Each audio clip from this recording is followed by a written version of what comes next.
Hello, welcome to On the Chain. This is Jeff here, no co host tonight. Chip is out and about. So, what is going on, everybody? We got some good things to talk about here tonight because we want to reference, might be a little bit hypey out there, but how about cryptocurrency for financial security? How about is XRP getting ready to make a major breakout up or down? What about investing in crypto to invest in your future? But how do you like the idea of cryptocurrency for financial security, financial inclusion, and freedom from tyranny? There's a ton of things that we need to talk about tonight. And namely, we're going to start off tonight. We're going to get into the Blockchain Association article that they put out regarding why a self hosted wallet is actually important for the future.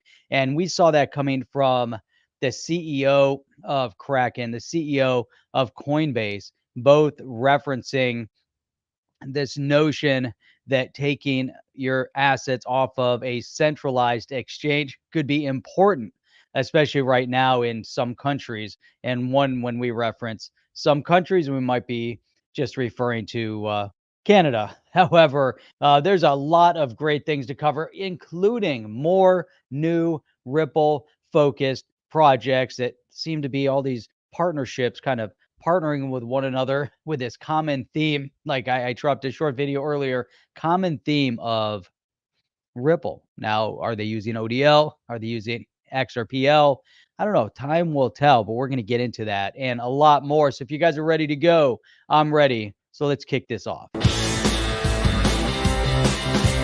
Welcome to On the Chain.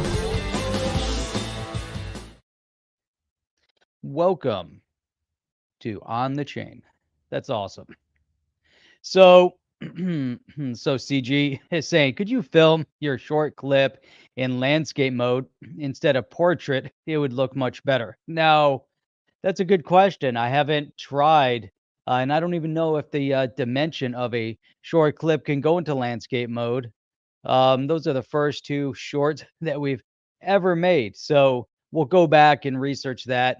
Prefer everything in landscape versus portrait. Portrait kind of sucks most of the time. However, I think we might be limited in those shorts, but we'll find out. So whatever we find to be the best methodology of utilizing the technology the right way. So lots of great things to cover here. I'm loving to see people, bouncing in. Why don't you give a quick shout out where you're tuning in from? That's always great to see. I love seeing people that are tuning in and saying, "Hey, we're from basically all over the world." People that are staying up and it's 1 a.m. or 2 a.m.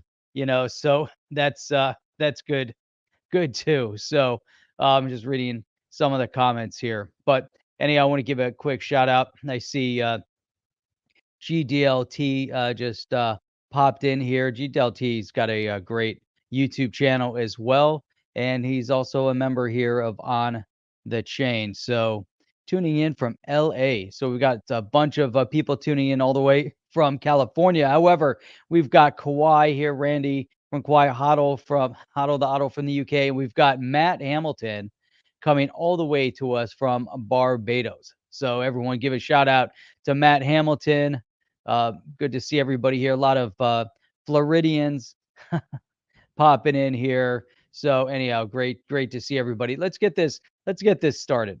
So we can, give all those shout outs as we go. But I want to reference one thing in particular. And I think this is a great place to start. And I stumbled across this. This was actually, and what's interesting about this, so this article isn't new. This article is actually a little bit dated from November of 2020. So it's not like, hey, all of a sudden they're in reactionary mode saying, hey, this is why we think self hosted wallets are going to be critical to survival. This is 2020. So this is before all the things started happening here up in Canada as they started to shut down people's finding, shutting down access to their bank, shutting down access to their exchanges. And so check this out. This is really let's key in on this. So this is Blockchain Association, November 17th, 2020. What did they know and when did they know it? That's maybe the theme of what we want to discuss here. So it's a short 4-minute read. We're not going to read all the way through it, even though 4 minutes is pretty quick. But why self hosted wallets are critical to the future of the crypto economy. Now, we obviously, again, we saw exactly what's happened recently here, and we're going to get into the report. I've got the report pulled up as well. But look at this. So, the fundamental role of self hosted wallets in the cryptocurrency ecosystem and why they're important to the future of free societies. Now, do you think as they wrote this 2 years ago, year and a half ago, that they were thinking maybe this is actually spot on and maybe we're writing this for the people up in Canada? Because, and probably not, maybe they were referencing other countries around the world, but most likely Canada. Now, it's interesting that we pulled up an article from 2014. We didn't actually show it here, but Chip and I were passing it back and forth. That appeared in the Huffington Post 2014. Someone wrote an article as to why they anticipated that Trudeau would end up leaning heavily towards dictator type tendency. That was 2014, 8 years ago. So that was shortly after Ripple received some legal analysis. And that legal analysis was basically stating that XRP is not a security. That was in 2012. So 2012, then 2014, there's this interesting article about Trudeau. Not saying that any of this has anything to do with one another, but then we fast forward to 2020.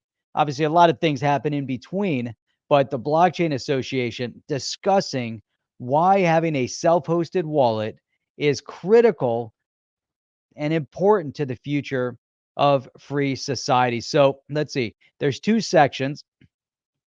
One is describing what a self-hosted wallet basically is, their role in the digital asset ecosystem, right? And the current regulatory framework for managing digital asset transactions. And that's a long-winded. And the second part is arguing that imposing restrictions on individuals' ability to use self-hosted wallets would be misguided. Now, if there were severe restrictions right now in place to prohibit individuals from utilizing self-hosted wallets, where would that put individuals right now who are up in Canada? What would happen when the CEO of Kraken said, hey, you know what? You're probably better off taking your assets off of the centralized exchange. Take your asset off of Kraken. The CEO, Brian Armstrong, CEO of Coinbase, reiterating that same exact position and agreeing with the CEO of Kraken. So here we know what a self-hosted wallet is, but self-hosted wallets allow individuals to engage in transactions over the internet on what? On a peer-to-peer basis. Now, having a peer-to-peer basis is important. Now, one of the things that the naysayers are going to say when you get into peer-to-peer is that, oh, you're breaching the AML guidelines, the anti-money laundering guidelines, that it's going to be utilized for nefarious purposes, that there's no true way of properly tracking the movement of that currency. So kind of like cash, kind of like the way your cash is. So if you have $1,000 or $10,000 sitting in a safe in your house, nobody knows. You could also have, supposedly money sitting in a bank account and nobody is going to know how much you have there. Now, same thing if you have a self-hosted wallet. If you're using a hardware wallet, people are not going to know. Now, in the grander scheme of things, the difference here is that with fiat currency, there's going to be zero, right? Zero transparency. Now, on the other side of it, if you're trading through the blockchain, it's going to be recorded. So even if you're not on the centralized exchange and through sleuth work, as these entities and organizations out there do and can do, They're going to track down commonalities, just like people love watching the crime dramas. They're going to figure out a way to track down the criminals that are doing the nefarious deeds.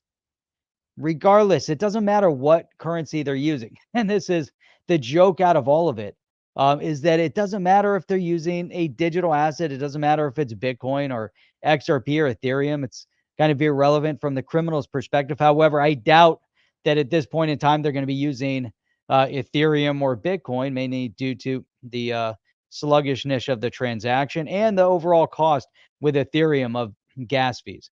So they're probably going to lean heavily on fiat paper money. And so if they are utilizing the digital asset, they're basically leaving breadcrumbs. They're leaving a trail, and that trail can then be tracked and traced. So we go here. Some domestic and international regulators are concerned that individuals' ability to engage in transactions without the use of middlemen creates unacceptable money laundering and terrorist financing risks. That's what I just said. And what's interesting about it is that many big banks that we've talked about, we've mentioned them on the show multiple times, like Deutsche Bank or JP Morgan, or some of the others that you well know, have been caught up in all sorts of uh, scenarios where, guess what, they ended up having to pay big hefty fines, mainly because of certain breaches that could be bordering on maybe illegal. But yet they get a little slap on the wrist, they pay a hefty fine, and here you go. Now, their concerns are understandable. I guess, they are understandable. Illicit actors exploit the digital asset ecosystem just as they exploit what? That's right, cash and the traditional financial system. They're very well versed at how to exploit cash and the traditional financial system. So, if we're talking about a cryptocurrency, what's the difference at this point whether someone is up to no good and they're going to use cash or they're going to use a digital asset?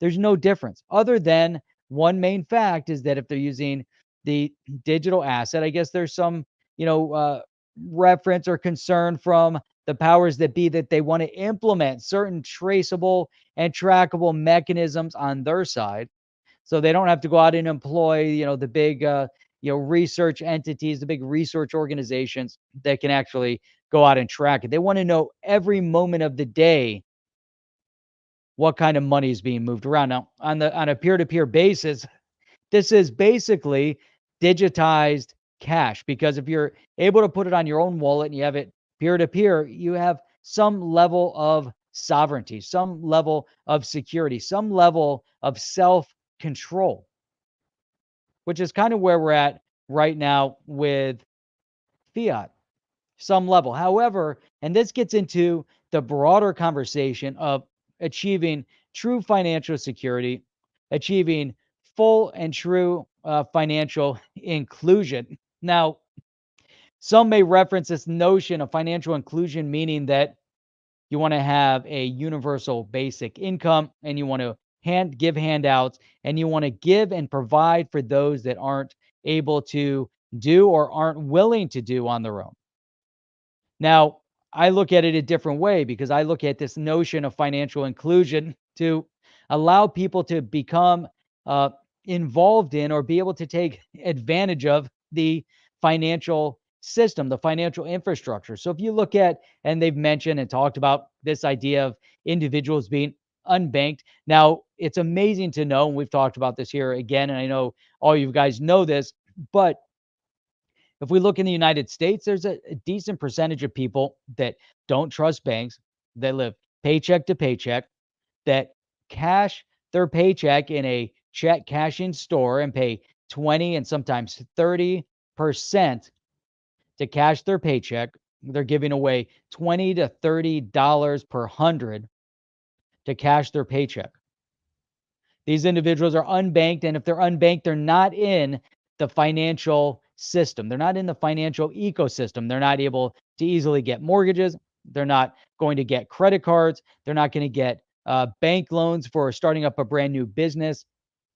They're limited. They're not going to get a loan to go to college. They're basically going to continue this existence of paycheck to paycheck. Now, then in many instances here in the United States, that cycle can be broken. You go to other countries and it makes it very, very difficult to break the cycle, mainly because that banking infrastructure, the financial infrastructure, isn't necessarily available to everybody because the brick and mortar infrastructure isn't there. The rails to connect people is in just doesn't exist. So you have individuals, whether in Latin America or Africa or parts of Asia, that are running their small business, their small family business, their entity, um, and they're all working. They all produce, and we've referenced this before. And we saw a good example of a farmer down, I think it was in Kenya, that was farming, and he was able to join the financial infrastructure through cryptocurrency.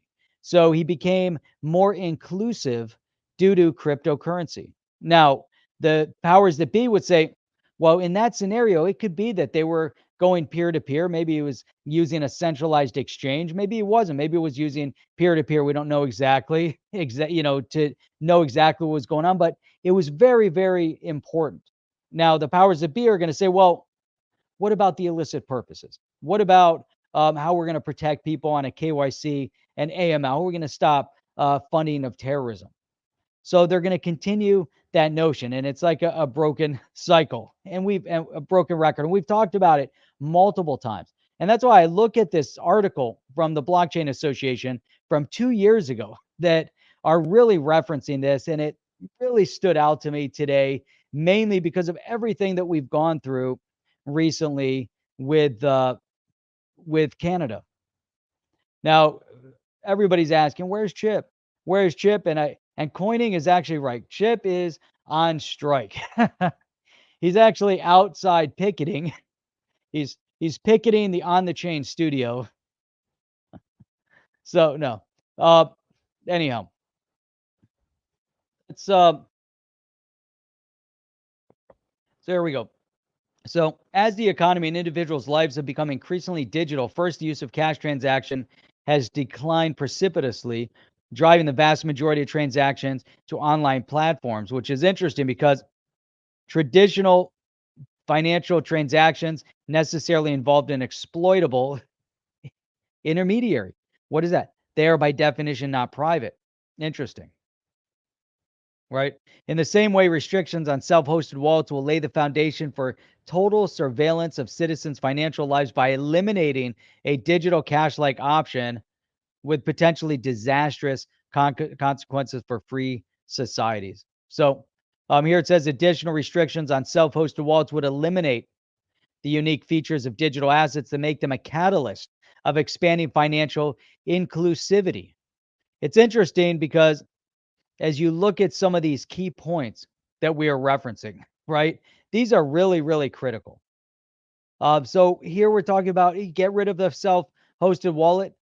All of a sudden, you get rid of that idea, that notion of financial inclusivity, because anyone with an internet connection can create and use self-hosted wallets to transact with others.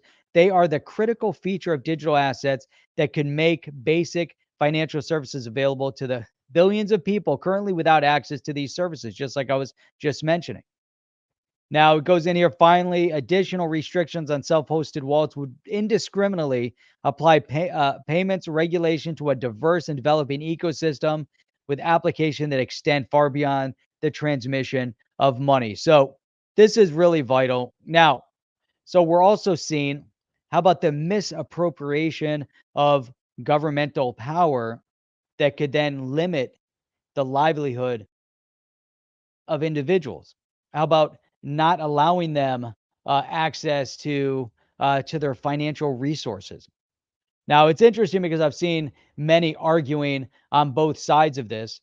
Some are going to argue, in favor of, what happens, and support of those that had their bank accounts closed. And then there's individuals that are actually defending this notion that it's okay to shut down these people's livelihoods, that you're okay to shut down access to their banking infrastructure, meaning that they can no longer pay their mortgage, they can no longer buy food, they can no longer support their families, they can no longer put gas in their vehicles. They basically become outside of society. Now, the last I looked, there's due process of law. Now, in Canada, it might be different. Maybe you're not innocent until proven guilty. Maybe you're guilty and you can be penalized and punishment can be applied to you prior to any kind of court hearing. However, I don't believe that that's accurate and I don't think that that's true. But it definitely underscores this notion of how vital it is to make sure that individuals have some personal control, some self control over their financial assets. Because when you have a far overreaching government, as we've seen in many dictatorial regimes, as they've crushed the economy, look at Venezuela as a perfect example. I mean, Venezuela, 1,000,000% inflation, destroyed the economy, destroyed anybody's savings, destroyed access to food, destroyed access to medicine. They made the environment and society within Venezuela extremely unsafe. And mainly, if these individuals, and we saw them turn to Bitcoin and other digital asset. Now, had they had access to digital asset early on, I'm talking about down in Venezuela, maybe they could have saved and secured some of their economic well being. We see people over in Lebanon that were fleeing because they're essentially, being shut out of banks because of same thing, because of a devaluation of their currency. El Salvador allowing for Bitcoin to become a legal tender for the same exact reason. They want to move away from and they want to become sovereign. They want to become self sufficient. They want to become self reliant as a nation. They wanted to pull their reliance off of the US economically and be more self reliant, therefore, making Bitcoin a legal tender. Now, it's really interesting as we look at this whole notion and everything unfolding because the basic element, right, the tenet of Bitcoin in its early years was to move away from the banking infrastructure. It was more of like an anarchist type mentality that the banks are no longer going to exist and we can operate financially outside of the norms of society, right? Obviously, that didn't happen exactly like that, but one of the things that we are looking at is that from 2008, when we saw an economic crash, and nobody really knows what went behind this notion and idea, the brains that were behind developing the code that then became Bitcoin. As we fast forward through all these years, it's interesting. It's an interesting notion because if we go back to that, it was a separation to become more self reliant and to be able to control your own financial destiny, right? Your own financial inclusion, your own financial security away from the overreach or the secured from the failed policy of a specific government. And here we go, fast forward from 2008, 2009. Now we fast forward maybe 12, 13 years, and look at what's happening right now. And this notion comes full circle all over again because in the past 12, 13 years, we've seen all sorts of crypto projects, all sorts of blockchain ideas that have been developed and spun into pretty amazing companies. Lots and lots of money has been generated. Many billionaires have been created, millionaires, 100,000aires.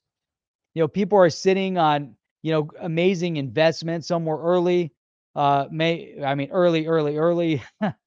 Some came in that 2017, 2008 momentum, and others are coming into the space now, yet still early. And the same ideas persist. The same notion of the reason as to why people are attracted to the crypto space. One, obviously, a mechanism to generate wealth, more to become more self-reliant. And what's most interesting out of all of this to me, as I look at it, I look at the people that join the on the chain community, and I see the commentary from people. It's really overall I would say it's an amazing group. And the one thing that the governments haven't realized, or maybe they are realizing, is that the crypto space, and we mentioned this, is a massive political movement as well. There's a lot of political power behind the this momentum that's being created. But the other part of all of this, what really gets me going, is this idea that, individuals, many for the first time, have ever invested in anything, right? They don't, they previous to crypto, they weren't buying stock. They weren't tracking the stock market at all. They weren't looking at mutual funds. They may have had some money in a 401k, or maybe they had nothing. Now they're looking at the financials, they're looking at charts, they're looking at the economic news, regionally and globally. They're looking at, from a political perspective, a geopolitical perspective, the interaction of every event that takes place, like what's happening right now in the Ukraine and with Russia, and the news, and a lot of the hype behind all of this, the money that's being transacted, the price of the barrel of gas. There's so many elements to everything that happens. And here everyone's sitting back with their cryptocurrency and looking at crypto and wondering, hey, when is crypto going to skyrocket? Because if inflation hits us harder year over year, crypto is going to be in a position to where more and more and more people are going to be running to protect their assets, their financial assets.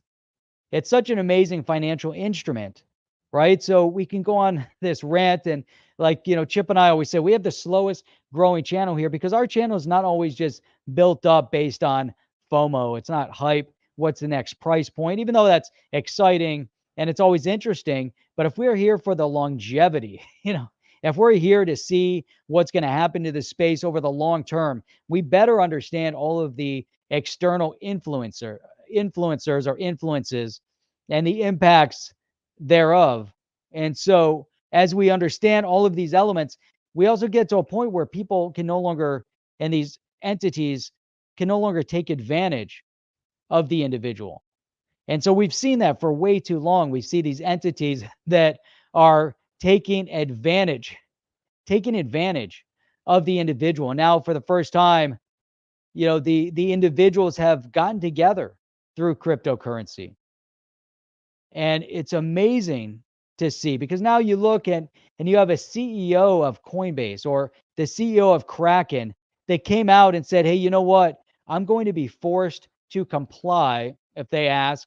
That's what the CEO of Kraken said. And he's going to have to turn over individual accounts information and basically shut off access to these accounts if asked. He's going to have to comply in order to maintain compliance overall, from his exchange, because he's a centralized exchange. So what does he recommend? He recommends taking your assets off of the centralized exchange. That's how we got started. So now you have a CEO of a major exchange talking about how do you protect your asset from a far overreaching government. It amazes me. It really does. And it's a necessary evil that we're now, realizing that exists out there, because if it didn't exist, or if it existed, but it was, I should say, if it was still covered up and hidden, then it would potentially grow and keep growing. It's almost like when you find cancer in the early stage and you can deal with it, versus when the cancer is growing and it's hidden and there's no real symptoms until it's too late. So it's a perfect example that at this point, the cancerous growth has been identified and it can be dealt with. And people are realizing that, and people are waking up to that notion. And the crypto space is really, honestly, is becoming the epicenter of that awakening.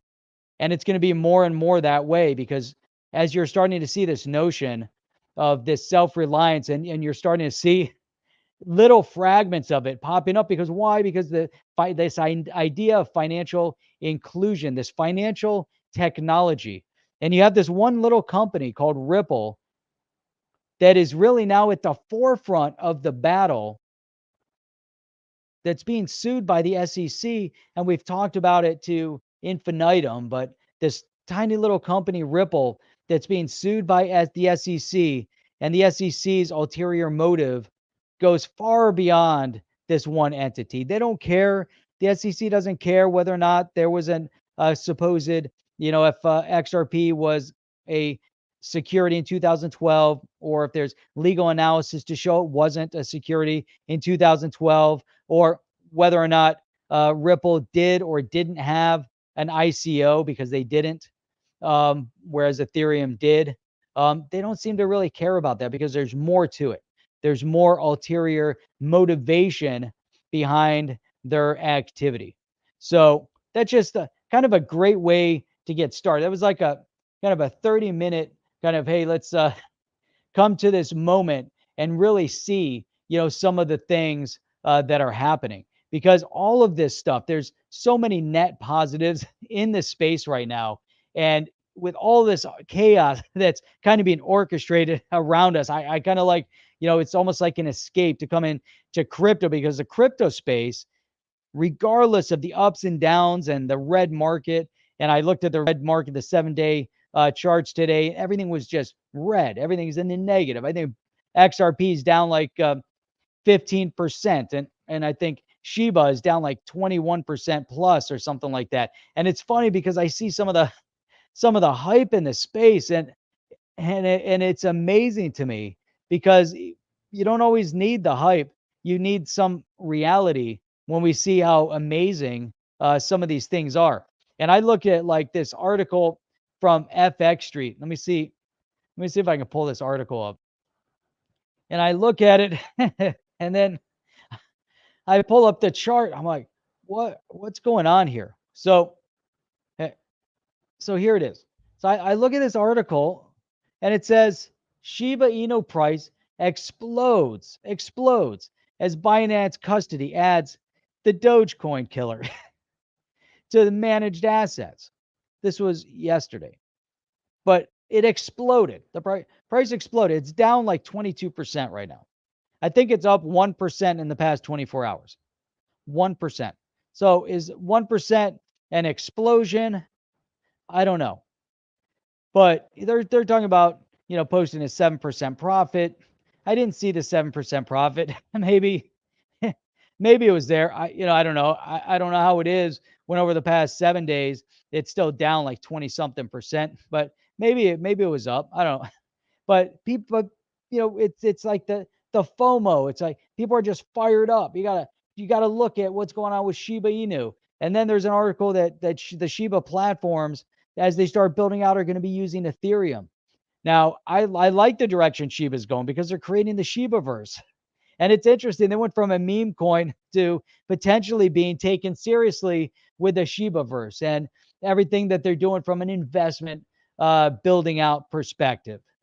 So I know there were some chats here from K HUD. So do not be mistaken. We're headed to be financial slaves as U.S. citizens. So we got to obviously break away from that notion. That's not a positive notion. So we got K HUD saying El Jefe. Let me go down to your last one here. K HUD is just throwing out the support, big support. And look who's joining us right here. Look at that, the tipster himself. What's up, Jeff? Outdoor location with Jeff, trees and we're on traffic. location What right is here, going and something on? very important happened. I'm going to see if you recognize this right here. Tell me if you recognize. Hang on a second. Do you recognize that? What does that say? That right It says there Indian. is. Did you get a new motorcycle? That's Holy no, cow. man. That's Black Betty, dude. Look at this. Look, I'm hanging out with Coining 203. What's up, Chip everybody? and Coining 203 hanging out together. What's up?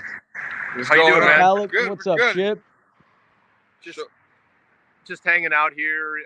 Yeah, we just had some pizza. Was it the best pizza we ever had? Hell no. It was some bad pizza. It was some horrible pizza, but good conversations, right?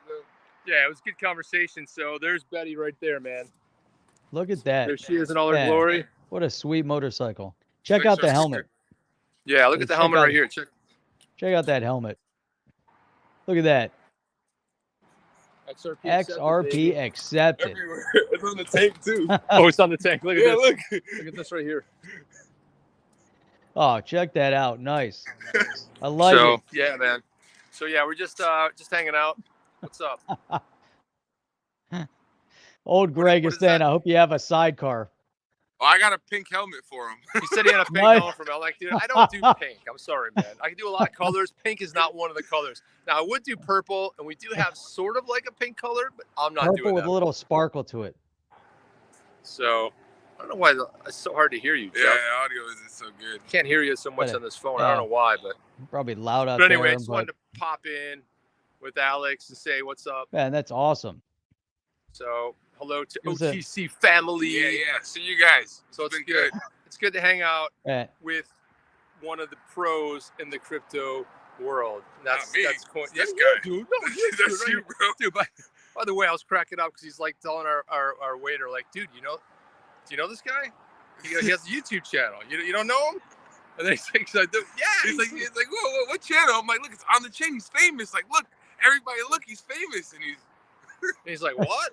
And he's like, buy What? some crypto. Yeah, that was all. I gave him some free financial advice. No, I didn't. Yeah, he didn't give him financial advice. He did. I'm telling you, he did. all Jeff. right. There's some requests for Alex to fire up the bike so we Oh can yeah, hear fire it. it up, dude. See if we can mic It's that gonna up. be loud. I will tell you that. You sure, bro? Yeah, fire it up. Oh, Let's do it. yeah, He said, fire fire it that up. up. We're gonna fire it up. Let's do Here it. we go. Go ahead, man. Shit. Are they Fire it up. calling cops or what? No, come on, man. All right.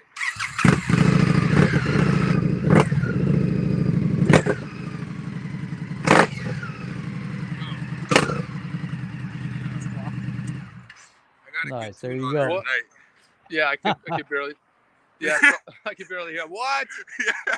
I'm sorry. What's what? going You on saying now? something, Jeff? Now we know you can't What's hear. that? Yeah, my well, ears are. Every yeah. time I get on this bike, they're gone. gotta Oh, wear man. earplugs on that, man. But So Legendary's wondering if you have a Captain America helmet for Chip. say that again. Legendary wonders if Alex has a Captain America helmet for you, You Chip. gotta Oh, No. no, I got an XRP helmet. You got XRP, dude. It's like It's better, like maybe. kitted out with everywhere, man. XRP's accepted. XRP accepted, baby. Everywhere. So yeah, That's it's awesome. all good, man. All right, we just wanted to stop in. Sorry to interrupt the stream. Oh man, it's awesome. Talk Bring it to you in. guys soon. Now I'm now outta that you here. guys are together, you guys can take a ride over. Melbourne's not too far away, so we got some Yeah. people over in Melbourne Beach, K-Hud. There you go. So you can start doing the circuit. Yeah, DM me. Whoever's in Melbourne, send me a DM. I'm out there all the time. All the time. Yeah. So There you go. man. So all right, from coining Chip, we are out. Take us Awesome. out, Jeff, because I'm on the phone right now. But just boom, remove us. We're just gonna Bye. take you Take out. us We're out, taking you guys. out of here. Come on. We're taking you out. No, we're not. All right, We're gonna see leave man. you All in. right, cool, guys. We're See leaving ya. you in for good. See All ya. right, we're Bye. taking you out. Take All care. right, guys. See ya. Good Later. to see you. Turn off your phone. All right. That was some awesome stuff. Check that out. We got Chip and Alex hanging out together. What a cool way. That was great. So, and we got hydroponics. Alan saying, man, he wish he was off. He could have met up. We got to make a plan. I think that was like a last minute thing that got put together. We got, who do we got here? Bidcar Ramos coming in from LA. But you know what? We got a whole Florida contingent. So we got to get the Floridians all together and we're going to do a meetup. But that doesn't mean that we're going to exclude anybody. So we got to get that organized and we'll have an on the chain XRP meetup, which would be really, really cool. So Sir John is saying, got Texas over here, Doc's gambling. We got Sir John saying it's always great to see people's faces, not just avatars. So, you know, we're actually planning a digital meetup. So we'll get that going. That's more of a global thing. We get people, you know, from all over the world. So it'd be really sweet to get that going, but we'll get the one in person, which will be very, very cool. So let's see, where were we? All right, let me bounce over to this now. Get into some serious topic. All right, hang on. I got to go back up here. I almost forgot something. Here we go. So K-Hud, he was talking about, he said, it's about retaining the value that you work for and not having it stripped away from you through taxes and devaluation. So imagine with the inflation hitting all sorts of things. I went to the grocery store and a pack of hot dogs that was normally like $7.99 or $8.99. I don't know what it was. At one point it went up to $9.99, and then over the weekend it was $11.99, and it was just like everything going up. Just crazy increase of money there. So let's see here. Let's see. What was I? Where were we? Where were we when we got so perfectly interrupted over there? So let's see. All right. Wrath of, here we go. So we got the Wrath of Kahneman. He said, it seems there's an unannounced, not unnoticed, unannounced Ripple partner, Teledolar, that has extended its partnership with Ripple partner RIA, based in Costa Rica. They're also connected to Ripple users, Neum and Thunes. And then if we pull over this alliance, so it's really interesting. Yesterday we talked about some projects and we start seeing exactly how things, kind of move together, and this common theme, this common narrative of Ripple kind of is this in between, but all their partners seem to be coalescing, and it always seems to be around this theme of payments. And their theme of payments are fast, inexpensive, transparent. So all the different terminology that we normally hear. So if you go to this website, Alamento, what is it? Alamento.mx. It was actually in Spanish, but translated for everybody into English over here. But alliance with RIA expands offer of money transfers. And again, it's all about cross-border payments, all about moving money, all about utilizing XRPL and ODL as we move into the future, which is awesome. So much discussion, so much commentary on the transaction of cross-border payment. And where do we know, what do we hear, with RippleNet and Ripple, really their expansion all over the world it's a global dynamic right now when we look at this new financial technology, and it's really tremendous. Now, as this all expands and we start seeing the utilization of XRPL, we see more recognition coming to the crypto space. And again, Ripple being on the forefront of the battle for clarity, which is really, really important. So here we go. Let's see what we got here. Teledolar, the leading company in international transfers in Costa Rica, expands its money transfer destination thanks to the strengthening of its alliance with RIA Money Transfer, thanks to which customers now have more options for their family remittance, and that's moving money across border. RIA Money Transfer was also known only as RIA, is a subsidiary of Euronet Worldwide, one of the main European corporations dedicated to money transfer around the world. And you can see all this interconnectivity. It really is impressive to see. And then you find out, oh, this company, it was a partner of Ripple. This one, a partner of Ripple. Not saying they're utilizing XRPL, not saying they're utilizing ODL. However, as we start moving forward and you start seeing the rails coalescing together and all of the inner workings of the space, but you also see the significance and the pain point. And as we point this out, if we want to look at crypto as an overall solution or a pain nullifier, right? What is the major pain point on a global scale? That pain point is moving money. It's transacting money, whether it's foreign workers having to move money back to their home, whether it's small businesses trying to collect money from their consumers, where they can avoid ridiculous fees, banking fees, or third-party fees, I should say. The bank notion, and as what I was saying earlier, I firmly believe that the idea of a bank will continue to exist. It existed, always existed, will always continue to exist. However, the interaction within that banking infrastructure is going to drastically change. And that's what we're starting to see. We're starting to see a solution to all of these pain points. And there's a lot of solutions that are building up and presenting themselves, which is really, really important. So EC2189 is saying, my homeland, their eco-minded Ripple suits us. There you go. So if you want efficient, quick, transparent money movement, then hey, you know what? Maybe you should start using XRP. You don't even need to utilize the Ripple net. If you're a big financial institution, big business, then maybe you need that as a solution. But that's how it goes. So K-HUD is offered tonight. So appreciate you being here with us. Thank you. So that's it. That's very cool. So this is the big question. This to me is the intersect. This is where the rubber meets the road. This is where it becomes a real, or this is where the reality begins of this whole space. Will exchanges become banks? And in my opinion, I say yes. I truly firmly believe that the exchanges are becoming banks. The interaction and the transaction of assets can happen off chain.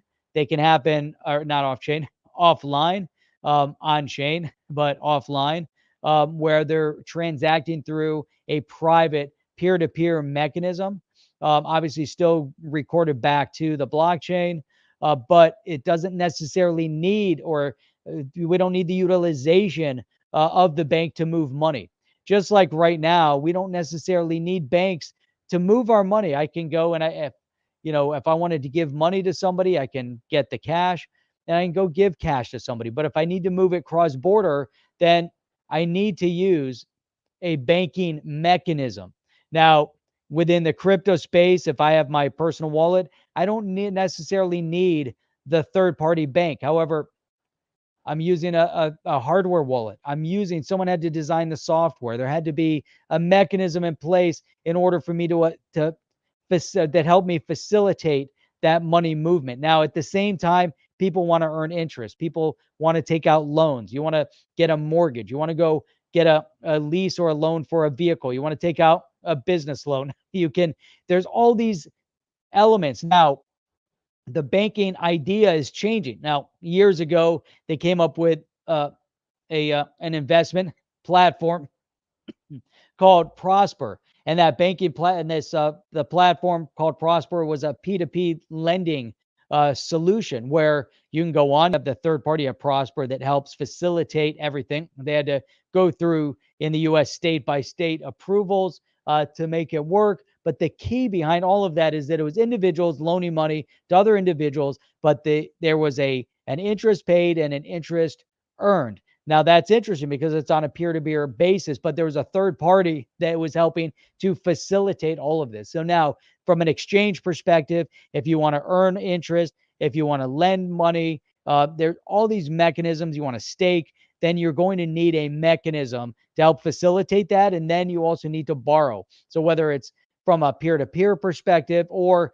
if the banks are hedging risk, or if you're going to then put up your collateral, meaning you're going to stake your own asset and borrow against the asset and pay a percentage on the money borrowed, but you're actually paying yourself back with a percentage owed to the exchange or the bank. So that third party mechanism has to be there, but the mechanism, the way that we're all interacting with our money and interacting with these quote unquote banking infrastructure is drastically changing. You're not going to go to your brick and mortar and get a toaster oven. There was a time where banks would give you a toaster oven or give you some sort of a gift to move your money over to them. Right now, they can barely pay, a 0.5% of interest, whereas some of these bigger exchanges are paying, 2, 3, 4, 5, 8, 9% interest on the money. So that's a big deal. And that's the mechanism, and that's what's changing now.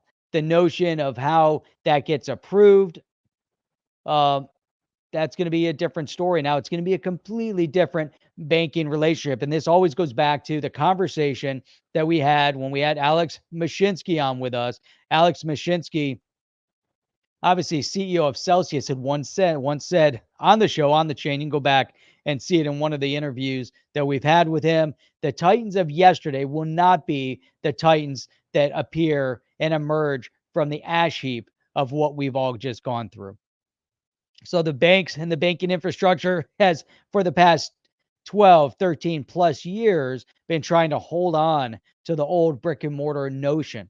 Now that whole notion is being dispelled, it's being destroyed, and it's being dismantled brick by brick as the blockchain begins to seep in and take over all of that mechanism, even on a peer-to-peer basis. So there you go. Really interesting stuff. So could talk about this all day, all night. It's so awesome. Now, Kevin O'Leary, you guys know Kevin O'Leary. You know what he was saying? He said, Bitcoin is just like Microsoft. So that's, I find that interesting. Just like Microsoft. Let's see what he was saying. Yeah, let's see. This was yesterday. Investing in Bitcoin is like having positions in Microsoft or Yahoo. That's what Kevin O'Leary argued. Now, how can you argue that? Because it's not a security. You're not holding an exact position in one of these companies. But what he's saying here, he says views Bitcoin as a coin, currency, and software. He believes that having exposure to Bitcoin is the same as holding positions. So what he's basically saying is that the growth factor and having this position in a Microsoft, I don't know, a Yahoo, because Yahoo doesn't seem to be moving in the right direction, but Microsoft seems to have recovered pretty nicely over the years. Mr. Wonderful himself. So hands loaded. So Microsoft from the early years went through its down period, but overall it's seen some nice growth. Now with Bitcoin being able to experience that exact same, growth and seeing that Bitcoin is really taking hold. Now it's interesting because in February of 21, a year ago, he really started to soften, and that's what they're saying here, right? He was saying he's not against it, even respects the asset. Shortly thereafter, he said that he was allocating 3% of his portfolio to Bitcoin. He was up. Look at this. Great. How nice. All these junk pop-ups. Now here he is on Twitter. He's talking about it. But it's really interesting as we see. So here he goes. At some point in the next 2 to 3 years, the U.S. regulator is going to make a statement about cryptocurrency. Once that happens, if I have a state fund or a retirement plan, I'm probably going to allocate 1 to 3% to it.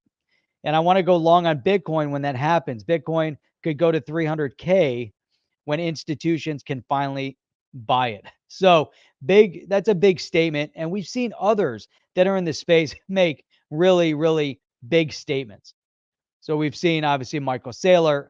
We know where MicroStrategy stands. We know where others in the space stand as it references Bitcoin. But I look at it much broader than that. I look at when they're referencing Bitcoin, they're referencing the crypto market at large, even though they might gravitate specifically because Bitcoin has a higher number, right? So we talk about a higher number. We're looking at, it can go to 300,000, right? Now, is XRP going to go to 300,000 right now? We hope it gets back to $1. Some might hope it actually goes down to 10 cents because at 10 cents, then there's going to be some big bags filled when XRP goes down to 10 cents, or I should say, if it goes down to 10 cents. But if it goes the other way, there's going to be a lot of happy people too. Now we look at Bitcoin trending up to 300,000. Overall, the entire crypto market has been relatively tied to the ebb and flow of the Bitcoin. So if Bitcoin continues to go because it's perceived as a store of value, but at the same point, people come in, they look at Bitcoin at 30, 40, 50, 60,000, like, I'm going to invest in something else because the whole market is being pulled. I can't afford one Bitcoin. I can get a fraction of a Bitcoin. I might still get some percentage increase, but the greater opportunities might actually lie in some of these other assets that are out there that could still and haven't seen, the major, climb. They haven't seen the major action yet.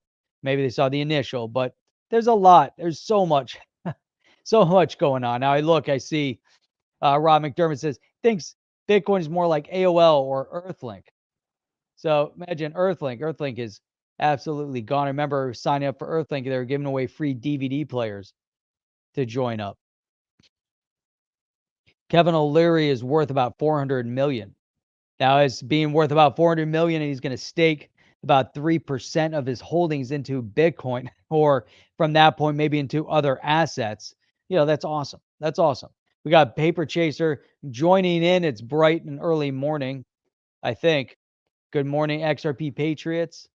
Good morning, Paper Chaser. It's almost 9 o'clock out here. Not sure what time it is where you're at, but a lot of great things going on. So we're seeing this space moving, and like Darcy, XRP will melt faces when it hits 10C. Could you imagine?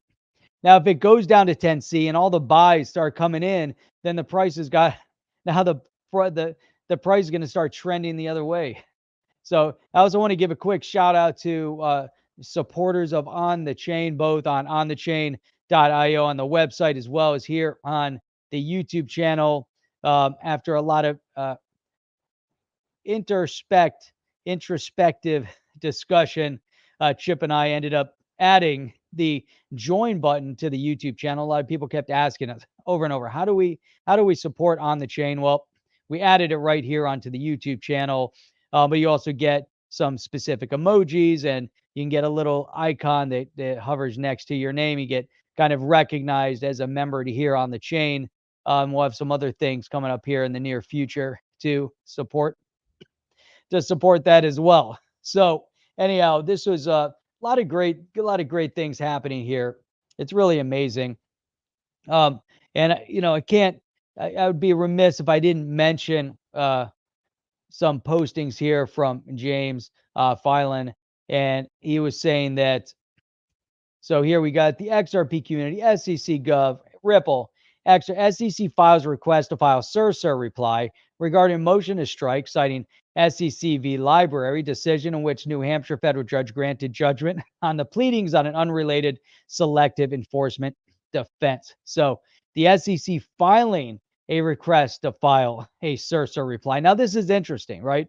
So I had to look this up, and I said, what is a Sur-Sur-Reply? Because there could be a Sur-Reply, but then sometimes there's a Sur-Sur-Reply, and there actually could be a Sur-Sur-Sur-Reply. So I was looking for it. I said, what in the world? Is there anybody that could have explained this somewhere? Is there an article out there to kind of explain what some of these legalese terms might be? And I stumbled onto this article that happened to be in the Washington Post from 2015. So it's great, 7 years ago. But generally speaking, when a lawyer files a motion, the opponent can file response. Then the first lawyer can then file reply. So you have the first motion, the opponent files a response, then the first can then file reply to the response. So occasionally a court may allow a reply to the reply called a sur-reply. Of course, you can tell what happens next because you look at this case here, United States, Hockett versus Columbia HCA Healthcare. So what happened here was the realtor filed a motion seeking leave to file a sur-reply to HCA's motion to dismiss. HCI filed an opposition equal in length to the sur-reply at issue, which stated no reason for rejecting the sur-reply other than it being ultimately an unnecessary, right? So then it goes on, but it's so interesting, and thus was in effect a sur-reply for which the realtor, for some reason, saw fit to reply. And so it goes on, right? And so it says, since all of the responses argued the merits just as much as they argued why certain papers should or should not be accepted, the court is left with something it never thought it would see, a sur-reply. So it goes on and on and on and on. And it just sounds kind of like surly or surely, right? Is it sir or sure? I think it's sir. But is it not sir? Could be mispronouncing it, but that's okay. But here you kind of get the let's see. Sur-Reply. I don't know. It goes on and on and on. I thought it was kind of hilarious. Sometimes you got to look up the legalese and try to understand it. Don't call me Shirley. Shirley. So with that, you guys were pretty outstanding again tonight, as always. Always a pleasure to see everybody on. It's always great. We always save this for the bitter end, even though I probably should have put it up in the beginning if you're brand new here. Typically, by the time we get to the end, we got all the diehards that are still hanging out, and they might have already subscribed and already hit the bell notifier. So it's too late for everybody. So that's it. There was a lot of great things. We're going to be back on tomorrow night with more great great content. So appreciate it. And we'll look forward to seeing everybody right back here tomorrow night exclusively where on the chain. I'm out. Are you down with OTC? Please like, subscribe, and click the bell to be notified when the next video drops.